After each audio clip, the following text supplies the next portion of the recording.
చంద్రబాబు ఢిల్లీకి వెళ్లడంతో ఏపీలో పొత్తు రాజకీయాలు సెగలు రేపుతున్నాయి. బీజేపీ నేతల ఆహ్వానం మేరకే చంద్రబాబు ఢిల్లీ వెళ్లారని టీడీపీ ఏపీ చీఫ్ అచ్చెన్నాయుడు చెబుతున్నారు.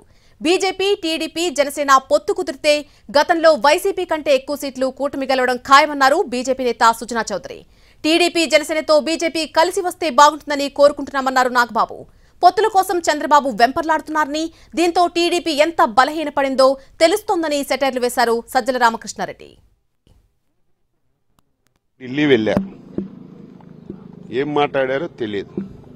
అక్కడ మాట్లాడిన విషయాలు రేపు ఎల్లుండి ఎప్పుడైనా పార్టీ పెద్దలందరితో మాట్లాడి ఏం జరిగిందో తెలియచేస్తారు. అందరం కలిసి ఒక సమిష్టిగా నిర్ణయం తీసుకుంటాం. పాజిటివ్గా ఉండబట్టే హోమ్ మినిస్టర్ గారు చంద్రబాబు నాయుడు గారికి ఇన్విటేషన్ పంపించుంటారని నేను అనుకుంటున్నాను. డెఫినెట్గా పొత్తుల విషయం మాత్రం మా అధిష్టానం ఫైనలైజ్ చేసినా కానీ మనం ఏం చెప్పలేం. మూడు కలిస్తే మాత్రం కూటమి చాలా గట్టిగా ఉంటుందని నేను అనుకుంటున్నాను. అంటే అధికారంలో రావడం అంటే 90 సీట్లు వస్తే సరిపోతాయి, కానీ అలా కాదు. ఈసారి అంతా బాగా జరిగితే మాత్రం చాలా బ్రహ్మాండం. మొన్న వైఎస్ఆర్సీ పార్టీకి వచ్చిన దానికంటే నెంబర్లు 1, 2 నెంబర్లు ఎక్కువే రావచ్చు అని నేను అనుకుంటున్నాను. ఆల్రెడీ టీడీపీ, జనసేన ఎలాగూ ఒక అలయన్స్కి దగ్గరగా అలయన్స్తో వెళ్తుంది. బీజేపీ కూడా కలిస్తే బాగుంటుందని నా వ్యక్తిగత కోరిక.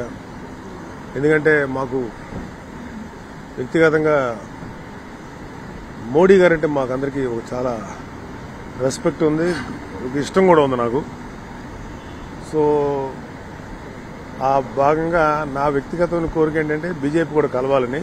టీవీలో వచ్చే న్యూస్ చూస్తుంటే ఏమో పాజిటివ్ రెస్పాన్స్ వచ్చి వారు కూడా ఈ కూటమిలో భాగస్వాములు అవుతారని నమ్మకం ఉన్నాడు. ఈయన రాష్ట్రాన్ని రిప్రజెంట్ చేస్తున్న ముఖ్యమంత్రిగా ఈయన వెళ్ళారు అఫీషియల్ దీని మీద.